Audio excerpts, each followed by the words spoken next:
Good morning mga kadiputa. Animal ka ba?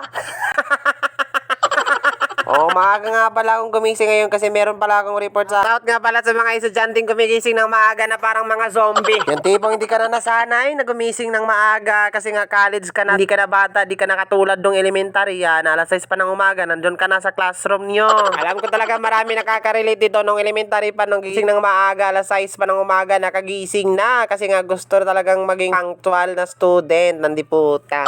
Kaligo na nga ako nito at nagbihis na din ako ng aking uniform at sumakay na din ako para makapunta na ako sa paaralan para tawagin ito yung punctual student kayong umaga. Shoutout ka pala sa mga estudyante yung humawak ng susi sa paaralan nila nung elementary at alas 6 pa ng umaga nandun na, mas nauna pa sa kanyang guro. At kahit sirado pa yung gate ng paaralan, umakyat na lang sa kudal para masulod na lang. Yung tipong aakyat ka ng gate kasi wala pa yung security guard na nakabay sa gate ninyo at para makapasok ka na sa inyong school at pangapunta ka na sa inyong classroom. Kasi ikaw talagang pinakadabis na estudyante nung panahon ng elementary pag ikaw yung nakahawak ng susi. Kailangan mo talagang pumasok ng maaga, day, kasi kailangan mo maglinis ng iyong classroom. Para pagdating ni teacher, sabihin ka, uy, napakabait naman itong batang to, oh. Di ko talaga makalimutan nung elementary pa ako, mga ka-jerjer, pag ako talaga yung humawak ng susi. Di ko makalimutan yung elementary pa ako na pinahawak ako ng susi at nilagay ko talaga yung susi sa liig ko para hindi ko maiwan pag makaalis na ako galing sa bahay. Kasi, day, ikaw pang may obligasyon sa lahat, day. Kung makalimutan mo talagang dalhin yung susi, patay ka, di ka makapasok, kailangan sirain yung kandado. At natatawa pa nga ako kasi nagising ako nung una nung humawak ako ng first day ko palang humawak ako ng susi. Gumising na ako ng alas 3 ng umaga para maligo. Oo, tama. Ganun ka-excited talaga pag humawak ka ng susi, day, kasi obligasyon mo talagang buksan yung pintuan ng inyong classroom kasi hindi makapasok kayo yung mga classmate yung guro pag wala ka doon. Lalo na pag nagkasakit ka, kailangan ka talagang puntahan nila, kunin yung susi doon sa bahay ninyo. At kung wala ka naman at late ka talaga, sirain nila yung kandado, day, at ikaw yung pagalitan. Kaya shout out sa mga estudyante nung una na humawak ng susi sa kanilang classroom. Ang tanong ko sa inyo ngayon, buhay pa ba kayo?